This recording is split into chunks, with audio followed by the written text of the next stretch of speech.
എൻ്റെ പേര് ടിൻഡു ജോബിൻ. ഞാൻ ചേർത്തലയിൽ നിന്നാണ് വരുന്നത്. ഇതെൻ്റെ ഹസ്ബൻഡിൻ്റെ ചേട്ടൻ്റെ ഭാര്യയാണ്. ഞാനിവിടെ നവംബർ 5/12/23 വന്ന് ഉടമ്പടി എടുക്കുകയുണ്ടായി. ഞങ്ങൾക്ക് എൻ്റെ കല്യാണം കഴിഞ്ഞിട്ട് 3 വർഷമായിട്ടുണ്ടായിരുന്നു. 2021 എൻ്റെ വിവാഹം. അത് കഴിഞ്ഞിട്ട് ഞാൻ ഒരു പ്രാവശ്യം പ്രഗ്നൻ്റ് ആയി. പക്ഷേ അത് കുഞ്ഞില്ലാണ്ട് സാക്ക് മാത്രമായിട്ട് ഉണ്ടായതായിരുന്നു. അപ്പോൾ ഡോക്ടർ പറഞ്ഞു അത് എടുത്തു കളയാൻ പറഞ്ഞു. അതിനുശേഷം ഞങ്ങൾക്ക് ഭയങ്കര തടസ്സങ്ങളായിരുന്നു. കുഞ്ഞുങ്ങൾ എത്ര നോക്കിയിട്ടും ഓരോരോ തടസ്സങ്ങൾ, രോഗങ്ങൾ. എനിക്ക് അതിനിടയ്ക്ക് PCOD ഉണ്ടായി. പിന്നെ ഹസ്ബൻഡിനാണെങ്കിൽ ചെക്ക് ചെയ്തപ്പോൾ കൗണ്ടിൻ്റെ പ്രശ്നങ്ങൾ, അങ്ങനെ ഓരോരോ പ്രശ്നങ്ങളുണ്ടായി. ഞാൻ ഇവിടെ നവംബറിൽ വന്ന് ഉടമ്പടി എടുത്തു. അങ്ങനെ ഞങ്ങൾ ചെക്ക് ചെയ്തപ്പോൾ ഉടമ്പടി എടുത്ത് തിരിച്ചു പോയി. ഞാൻ കുവൈറ്റിലാണ് വർക്ക് ചെയ്യുന്നത്, ഞങ്ങൾ രണ്ടുപേരും. അപ്പോൾ അത് കഴിഞ്ഞ് ഞങ്ങൾ ചെന്ന് 3 മാസം കഴിഞ്ഞപ്പോൾ എൻ്റെ പീരീഡ്സ് മിസ്സായി. അപ്പോൾ ഒരു ചെറിയ പേടിയുണ്ടായിരുന്നു, ടെൻഷൻ, സന്തോഷം ഉണ്ടായിരുന്നു. എന്നാലും നമുക്കൊന്നും ഉറപ്പിച്ച് പറയാൻ പറ്റില്ല. അങ്ങനെ ഞാൻ ബ്ലഡ് ടെസ്റ്റ് പോയി ചെയ്തു. ഞാനത് തുറന്നു പോലും നോക്കിയില്ല. മാതാവിൻ്റെ അടുത്ത് വന്ന് നേരെ പ്രാർത്ഥിച്ചു. എന്നിട്ട് ഞാൻ തുറന്ന് നോക്കിയപ്പോൾ പോസിറ്റീവാണ് കാണിച്ചത്. പക്ഷെ സന്തോഷിക്കണോ കരയണോ എന്താണെന്നറിയാൻ മേലാത്തൊരവസ്ഥയായിരുന്നു. അങ്ങനെ ഡോക്ടറിനെ ചെന്ന് പിറ്റേ ദിവസം കണ്ടു. അങ്ങനെ പിറ്റേ ദിവസം ചെന്ന് കണ്ടപ്പോൾ ഡോക്ടർ പറഞ്ഞു ഒരാഴ്ച കഴിഞ്ഞ് ഒന്നും കൂടെ ടെസ്റ്റ് ചെയ്യും. അപ്പോൾ ബ്ലഡ് ടെസ്റ്റിൽ ലെവൽ കൂടുതൽ കാണിക്കുവാണെങ്കിൽ നമുക്കത് ഓക്കെയാണ്, മുന്നോട്ട് കൊണ്ടുപോകാമെന്ന് പറഞ്ഞു. അപ്പോൾ ഓൾറെഡി ഇങ്ങനൊരു അനുഭവം ഉള്ളത് കൊണ്ട് നമുക്ക് വലിയ സന്തോഷമായിട്ടങ്ങ് കാര്യങ്ങളൊന്നും ഇല്ലായിരുന്നു.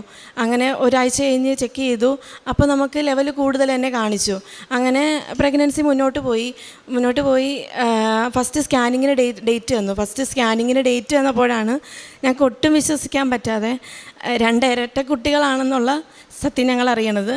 അപ്പം ഒത്തിരി സന്തോഷമായി. അപ്പം എല്ലാവരും പറഞ്ഞു ഒത്തിരി ഇങ്ങനെ ഉടനെ പറയണ്ട, ഇനി എന്താണ് സംഭവിക്കണമെന്ന് അറിയില്ലല്ലോ, അപ്പോൾ ഒരു 3 മാസമൊക്കെ കഴിഞ്ഞിട്ട് പറഞ്ഞാൽ മതി എന്ന് പറഞ്ഞു. അങ്ങനെ 3 മാസത്തെ കഴിഞ്ഞിട്ടും അവർ മുന്നോട്ട് തന്നെ പോയി. ആ സമയങ്ങളിലൊന്നും യാതൊരു പ്രശ്നങ്ങളും ഞങ്ങൾക്ക് ഉണ്ടായില്ല. കുറച്ച് കഴിഞ്ഞ് ഒരു 5 മാസം ആകാറായപ്പോഴത്തേക്കും എനിക്ക് ഷുഗർ ഉണ്ടായി. അപ്പോഴും ഡോക്ടർ പറഞ്ഞു ഇൻസുലിൻ എടുക്കണം. അങ്ങനെയുള്ള കുറച്ച് പ്രശ്നങ്ങൾ അതിനിടയ്ക്കുണ്ടായി. അത് കഴിഞ്ഞ് ഡേറ്റ് എനിക്ക് ഡിസംബർ 21 തന്നു, ഡ്യൂ ഡേറ്റ് തന്നു. ഇവർ തല തിരിഞ്ഞാണ് കിടന്നേച്ചത്. അതുകൊണ്ട് ഡോക്ടർ പറഞ്ഞു എന്തായാലും ഓപ്പറേഷൻ തന്നെ വേണം. അതുകൊണ്ട് ഡിസംബർ 21 വരെയും പോകുമെന്ന് നമുക്ക് തോന്നുന്നില്ല, അതിന് മുന്നേ തന്നെ ഓപ്പറേഷൻ ചെയ്തെടുക്കേണ്ടി വരുമെന്ന് പറഞ്ഞു. അങ്ങനെ നവംബർ ലാസ്റ്റാണ് എനിക്ക് ഡേറ്റ് പറഞ്ഞത്. അപ്പം ഞാനൊരു ദിവസം ചൊവ്വാഴ്ചകളിലെ ഉടമ്പടി ഞാൻ ലൈവ് കാണുമായിരുന്നു. ആ ലൈവിൽ ഒരു ദിവസം ഒരു ചേച്ചി സാക്ഷ്യം പറയുന്നത് ഞാൻ കേട്ടു. ആ ചേച്ചി പ്രാർത്ഥിച്ചപ്പോൾ ആ ചേച്ചിക്ക് ഡിസംബർ ഒരു ക്രിസ്മസ് ഗിഫ്റ്റായിട്ടൊരു കുഞ്ഞിനെ നൽകിയിരുന്നു. ഞാനും അന്ന് തൊട്ട് ആ ഉടമ്പടി കണ്ടപ്പോൾ ഞാനും അങ്ങനെ പ്രാർത്ഥിച്ചായിരുന്നു. അപ്പോൾ ഡിസംബറിൽ ഡേറ്റ് കിട്ടിയപ്പോൾ എനിക്ക് ഭയങ്കര സന്തോഷമായി. പക്ഷേ ഉടനെ കുറച്ച് കഴിഞ്ഞപ്പോൾ ഈ ഡേറ്റ് മാറ്റി കിട്ടിയപ്പോൾ എനിക്ക് അതിലേറെ സങ്കടവും വന്നിട്ടുണ്ടായിരുന്നു. അങ്ങനെ ഞാൻ മാതാവിനോട് തന്നെ പിന്നെയും പ്രാർത്ഥിച്ചു. എല്ലാ ദിവസവും ഉടമ്പടി തരം വയറിൽ പുരട്ടി പ്രാർത്ഥിക്കുമായിരുന്നു. മാതാവേ എനിക്ക് ഡിസംബറിലോട്ട് തന്നെ ആക്കി കിട്ടണേ, എൻ്റെ കുഞ്ഞുങ്ങളെ NICയിലൊന്നും കിടത്താനുള്ള അവസ്ഥ ഉണ്ടാക്കരുത്. കാരണം ഞങ്ങൾ 2 പേരേ ഉള്ളൂ. 2 കുഞ്ഞുങ്ങളെയും ഞങ്ങളെയും എങ്ങനെ മാനേജ് ചെയ്യാനായിട്ട് നമുക്ക് ഒത്തിരി ബുദ്ധിമുട്ടായിരുന്നു. അപ്പം അങ്ങനെ ഒത്തിരി പ്രാർത്ഥിച്ചായിരുന്നു. അപ്പം ഈ ഓപ്പറേഷൻ ചെയ്യുന്ന ഡോക്ടറിനെ ചെന്ന് കാണാനായിട്ട് ഞാൻ കണ്ടുകൊണ്ടിരുന്ന ഡോക്ടർ എന്നോട് പറഞ്ഞു. അങ്ങനെ ചെന്ന് ഡോക്ടറിനെ കണ്ടപ്പോൾ ഡോക്ടർ ഞങ്ങളോട് പറഞ്ഞു, ആ ഡോക്ടറിനാണെങ്കിൽ നമ്മളൊന്നും അറിയില്ല, ആൾ അറബിയാണ്, നമ്മുടെ കൃപാസനത്തെ പറ്റിയോ അങ്ങനത്തെ ഒരു കാര്യങ്ങളും പുള്ളിക്കാരൻ അറിയത്തില്ല. അപ്പോൾ ഡോക്ടർ എന്നോട് പറഞ്ഞു ഒരു ഡിസംബർ ഫസ്റ്റ് വീക്ക് അതിലേതെങ്കിലും ഒരു ഡേറ്റ് ഞങ്ങളോട് എടുത്തോളാൻ പറഞ്ഞു. അപ്പോൾ ഞങ്ങൾ പറഞ്ഞു വേണ്ട, ഡോക്ടർ തന്നെ ഏതെങ്കിലും ഒരു ഡേറ്റ് സെലക്ട് ചെയ്ത് തന്നാൽ മതി, ഡോക്ടറിൻ്റെ സൗകര്യത്തിനനുസരിച്ച് മതി എന്ന് പറഞ്ഞു. അങ്ങനെ ഡോക്ടർ ഞങ്ങൾക്ക് സെലക്ട് ചെയ്ത് തന്ന ഡേറ്റ് ഡിസംബർ 7 അപ്പോൾ ഞങ്ങൾക്ക് ഭയങ്കര സന്തോഷമായി. അപ്പോൾ അന്ന് അതും തന്നെ മതി, മാതാവിൻ്റെ പ്രത്യക്ഷീകരണ ദിവസമല്ലേ, അത് തന്നെ മതി എന്ന് പറഞ്ഞോളൂ. കാരണം മാതാവിനോട് പ്രാർത്ഥിച്ചുണ്ടായ കുഞ്ഞുങ്ങളായതുകൊണ്ട്. അപ്പം ഞങ്ങൾക്ക് അന്ന് ഹോസ്പിറ്റലിൽ നിന്ന് വിളിച്ചിട്ട് പറഞ്ഞു നിങ്ങൾ നേരത്തെ വന്ന് അഡ്മിറ്റ് ആകണം, ഈ ഡിസംബർ 7 രാവിലെ തന്നെ വന്ന് അഡ്മിറ്റ് ആയിക്കോളാൻ പറഞ്ഞു. ഡോക്ടറിന് വേറെ ഓപ്പറേഷൻ ഉണ്ടെന്ന് പറഞ്ഞു. അങ്ങനെ ഞങ്ങൾ നേരത്തെ ഒന്ന് അഡ്മിറ്റായി. നമ്മുടെ ഇവിടുത്തെ ഇന്ത്യൻ സമയം മാതാവ് പ്രത്യക്ഷപ്പെട്ട സമയം 2:32 ഇവർ ആദ്യത്തെ കുഞ്ഞ് 2:31, രണ്ടാമത്തെ കുഞ്ഞ് 2:33. അങ്ങനെ ഇവരുടെ ഡേറ്റ് ഓഫ് ബർത്ത് ഡിസംബർ 7 മാതാവ് പ്രത്യക്ഷപ്പെട്ട ദിവസം. അതേ സമയം തന്നെ ഞങ്ങൾക്ക് ലഭിച്ചതിന് വളരെയധികം സന്തോഷമുണ്ട്. മാതാവിന് 1000 നന്ദി, മാതാവിന് തിരുക്കുമാരനും. അതോടൊപ്പം തന്നെ ഈ ഡേറ്റ് എനിക്ക് വന്ന് എടുക്കുന്നതിന് മുന്നേ തന്നെ എൻ്റെ ഹസ്ബൻഡിൻ്റെ ചേട്ടൻ്റെ ഭാര്യയാണിത്.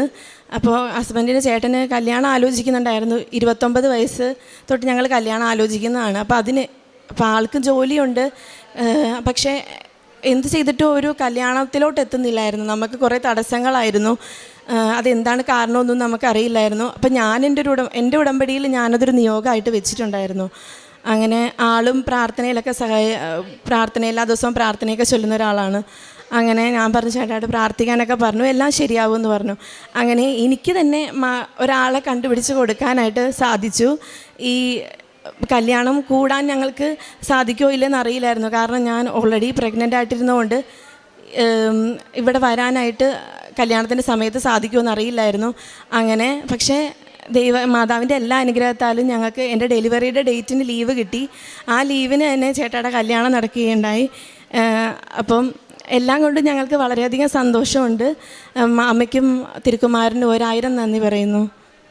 ഉൽപ്പത്തി പുസ്തകം 17:1 തിരുവചനം അരുളി ചെയ്യുന്നു, സർവശക്തനായ ദൈവമാണ് ഞാൻ, എൻ്റെ മുമ്പിൽ വ്യാപരിക്കുക, കുറ്റമറ്റവനായി വർത്തിക്കുക. നീയുമായി ഞാൻ എൻ്റെ ഉടമ്പടി സ്ഥാപിക്കും, ഞാൻ നിനക്ക് വളരെയേറെ സന്തതികളെ നൽകും.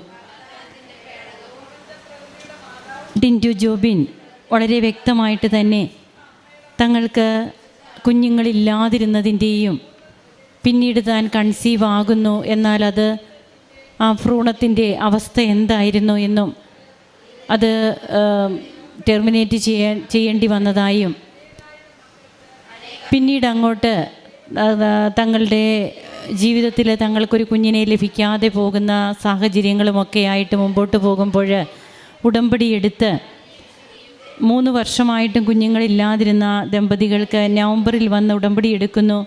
3 മാസമായപ്പോൾ തന്നെ 1 പകരം ഇരട്ടി മധുരം നൽകി പരിശുദ്ധ അമ്മ കൃപ ചൊരിയുന്ന ഈശോയുടെ അടുത്ത് നിന്ന് അമ്മ കൃപയായിട്ട് ഈ മക്കളുടെ ജീവിതത്തിലേക്ക് വന്നിറങ്ങുന്ന അനുഭവം അവർക്കുണ്ടാകുന്നതാണ് നാം കേട്ടത്.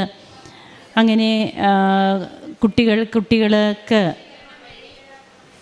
യാതൊരുവിധ കോംപ്ലിക്കേഷൻസും ഒന്നുമില്ലാതെ തന്നെ കുഞ്ഞുങ്ങളെ ലഭിക്കുന്നു. നേർച്ച വസ്തുക്കളൊക്കെ ഉപയോഗിച്ചു തൻ്റെ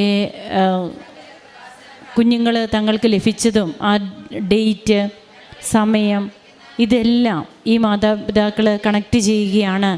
അമ്മ തന്ന കുഞ്ഞുങ്ങളാണ്. ഡോക്ടർ തന്നെ ഡേറ്റ് പറഞ്ഞാൽ മതിയെന്ന് ഇവർ പറയുന്നു. ഡോക്ടർ പറഞ്ഞ ഡേറ്റ് അതെല്ലാം ഉടമ്പടി എടുത്തത് മൂലം മാത്രം അമ്മ ഞങ്ങൾക്ക് തന്ന കുഞ്ഞുങ്ങളായതുകൊണ്ട് അത് അമ്മ തന്നെ പ്രവർത്തിച്ചു. അങ്ങനെ തങ്ങളുടെ കുഞ്ഞുങ്ങളെ ഇവിടെ ഇന്ന് അൾത്താരയിൽ കൊണ്ടുവന്ന് ദൈവത്തിന് സമർപ്പിച്ച് ഈ ദമ്പതികൾ ദൈവത്തെ മഹത്വപ്പെടുത്തുകയാണ്, ആരാധിക്കുകയാണ്. നമുക്കും ഇവരുടെ സന്തോഷത്തിൽ പങ്കുചേരാം. അതുപോലെ തൻ്റെ ജ്യേഷ്ഠൻ്റെ ഭർതൃ സഹോദരൻ്റെ വിവാഹകാര്യവും ഒക്കെ ഇവിടെ പറയുകയുണ്ടായി. എല്ലാറ്റിനും ഈ മക്കൾ നന്ദി പറയുമ്പോൾ നമുക്കും കരങ്ങളടിച്ച് ഈശോയ്ക്കും അമ്മയ്ക്കും നന്ദി പറയാം.